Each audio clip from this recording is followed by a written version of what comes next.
Allora, stanotte hanno lavorato ininterrottamente le nostre unità cinofile e diciamo, l'esito delle ricerche è negativo, non sono state rinvenute persone.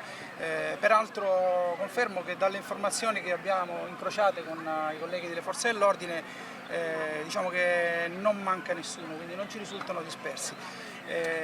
A momenti, anche diciamo, in relazione all'autorizzazione che abbiamo avuto dal magistrato, dal pubblico ministero di turno, inizieremo le operazioni di movimentazione delle macerie con dei mezzi pesanti che sono arrivati anche da fuori provincia. La Procura ha aperto un'inchiesta?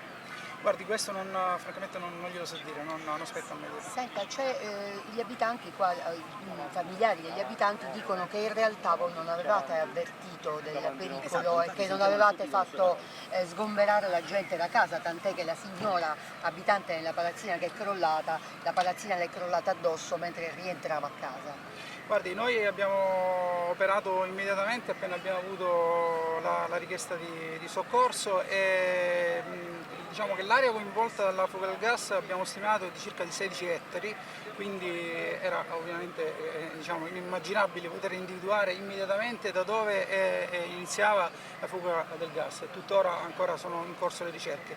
Abbiamo lavorato sin dai primi momenti attivando anche i colleghi della rete gas per fare le verifiche del caso e le concentrazioni erano diciamo, significative un po' diciamo, in maniera sparsa, un po' a macchia leopardo, perché evidentemente il gas cammina all'interno dei cunicoli, è un gas leggero che va un po' ovunque e quindi nel momento in cui stavamo facendo le verifiche è avvenuta l'esplosione e anche alcuni dei nostri sono stati coinvolti, per fortuna non in maniera significativa. Avete già una prima idea di cosa sia accaduto?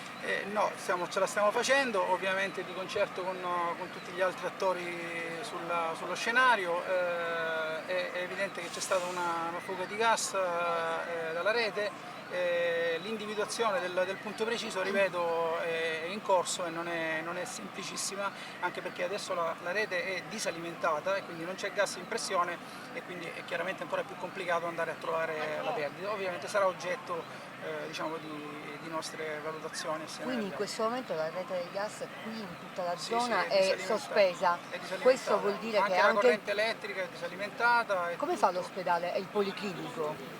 Guardi, adesso non so dirle, insomma, credo che nella zona del policlinico non sia stata disalimentata, insomma, ecco, è stata disalimentata anche l'area del policlinico, insomma.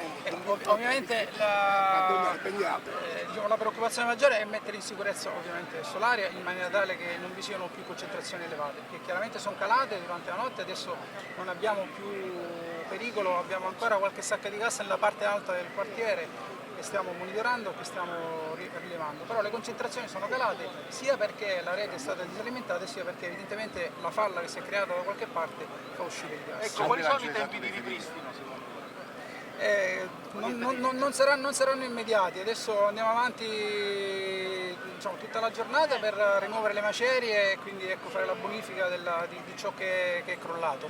Poi ragioneremo ovviamente con il comune, con la rete gas. Potranno tornare le loro abitazioni circondari. Questo lo vedremo passo passo durante la giornata, vediamo un attimino appunto, le concentrazioni che stanno calando in maniera significativa e quindi abbiamo sicuramente tirato un sospiro di sollievo. Vedremo poi durante Le concentrazioni stanno calando perché avete sospeso la rete, ma che cosa temete?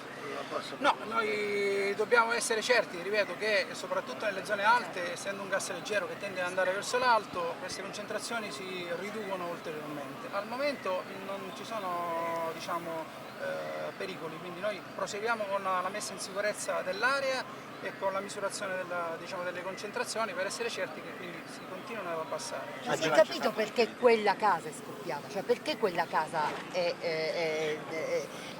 perché è stata là dentro la detonazione? Guardi, sono tutte supposizioni che ovviamente poi dovremo suffragare. È probabile che l'innesco sia avvenuto proprio all'interno dell'abitazione, che quindi magari sia stato appunto il gas abbia camminato e abbia trovato l'innesco. A giudicare dalle immagini si è temuto il peggio, un vostro vigile del fuoco ha detto ho pensato di essere morto per un attimo. Sono stati coinvolti, la squadra è stata coinvolta, alcuni sono stati scaraventati per terra, hanno avuto delle piccole ustioni sulle guance, piccole contusioni, per fortuna è andata bene, però insomma è stato un momento brutto per la... Faccio il bilancio esatto del ferito. Al momento sono 14 feriti e ci risultano 2 in codice rosso.